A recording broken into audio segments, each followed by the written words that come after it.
রবিবার সকালে বাঙালিদের সবথেকে পছন্দের ব্রেকফাস্ট হলো লুচি। আর তার সাথে যদি সাদা আলু চচ্চড়ি থাকে তাহলে তো কোনো কথাই নেই। তাই আমি দেরি না করে রবিবার দিন সকাল সকাল উঠেই বানিয়ে ফেলেছিলাম লুচি আর আলু চচ্চড়ি। আটা ময়দা সমান পরিমাণে নিয়ে ওর মধ্যে নুন, চিনি, কালো জিরে আর ময়নের জন্য সাদা তেল দিয়ে ভালো করে ময়দাটা মেখে ঢেকে রেখে দিয়েছিলাম।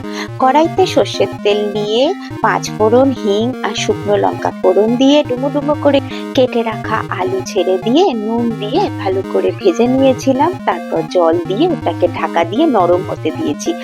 নামানোর আগে স্বাদ মতো মিষ্টি দিয়ে নামিয়ে নিলেই রেডি আমাদের সাদা আলু চচ্চড়ি। এরপরে মেখে রাখা আটাটাকে আর একবার একটুখানি ঠেসে ঠুসে নিয়ে গোল গোল করে লিচি বানিয়ে নিয়েছি। তারপরে গোল গোল করে লুচির আকারে বেলার চেষ্টা তো করেছিলাম, কিন্তু অতটা পারফেক্ট গোল আমার হয় না। ওদিকে কড়াইতে সাদা তেল গরম হতে বসিয়ে দিয়েছি।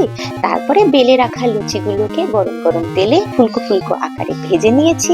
ব্যাস, আমাদের ফুলকো ফুলকো লুচি আর সাদা আলু চচ্চড়ি তৈরি। এবার খাওয়ার পালা। তোমাদের যদি আমার কিছু কথা কিছু গল্পের রান্না ভালো লেগে থাকে তাহলে আমার চ্যানেলটাকে তোমরা সাবস্ক্রাইব করে দিও।